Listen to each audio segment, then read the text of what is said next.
In this video, we are going to be talking about how to find the derivative of the product of two functions.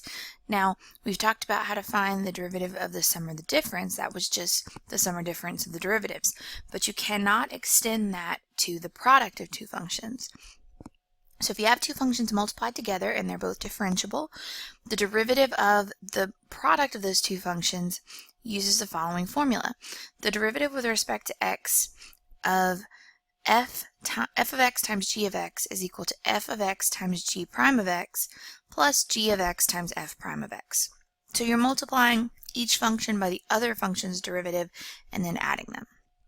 So an easier way to remember this is that the derivative with respect to x of f times g is f g prime plus g f prime. So let's look at a few examples of this. So in the first example, we're trying to find h prime of x for h of x equals 3x plus 1 times 2x to the fifth minus 1. Now obviously you can always just FOIL something like that out and then take the derivative of each term individually. Nothing wrong with that. We're just going to show you an alternate way. So in this function I have 3x plus 1 times 2x to the fifth minus 1.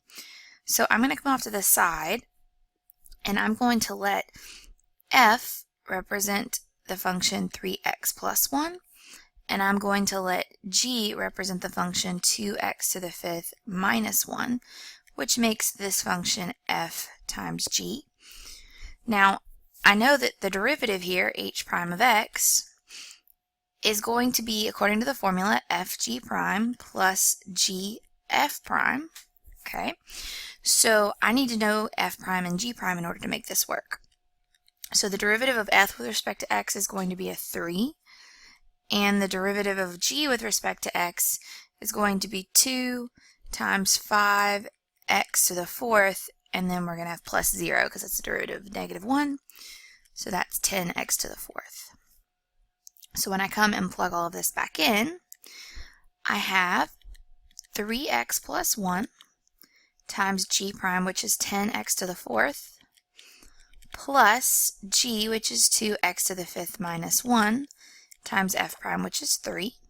If I multiply that out, I would get 30x to the fifth plus 10x to the fourth plus 6x to the fifth minus 3. And collecting my like terms, I get 36x to the fifth plus 10x to the fourth minus 3. And that is my answer. And again, there's an alternate method here.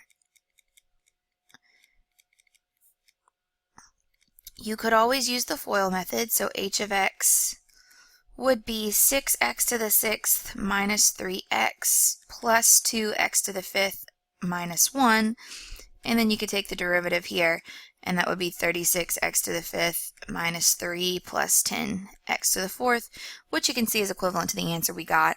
There's nothing wrong with that in this case, but you will not always be able to use that shortcut. In this one you can, in some functions you can't. So here's an example of one where you can't do that because there's no way to multiply x squared times sine of x and anything that'll give you a polynomial as your answer. So we're going to have to use the product rule here. So f would be x squared and g would be sine of x. So this is f times g. And again, the derivative of this is going to be f g prime plus g f prime. Now I know that the function is actually named f of x here. Don't get bogged down in the name of the function. We're just using the formula. If you want to replace f and g with u and v or something like that, you're welcome to if it makes more sense to you.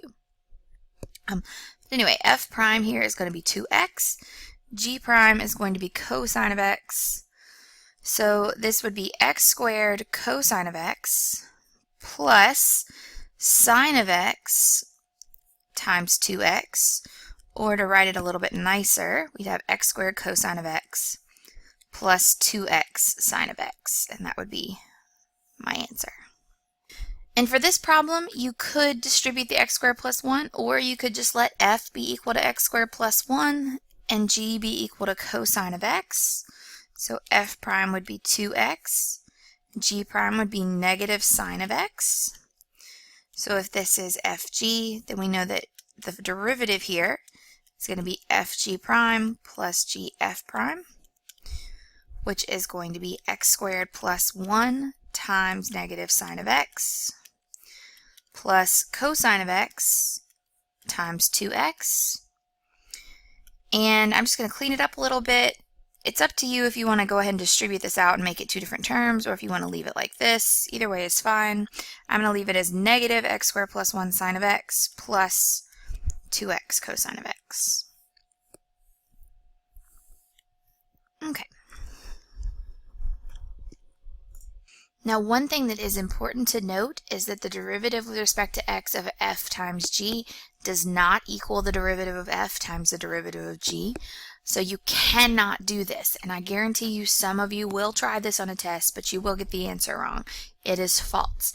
If you don't believe me, try one of the examples that we just worked using this method. You will get a different answer. Please do not say you weren't warned. This is not something that you can do.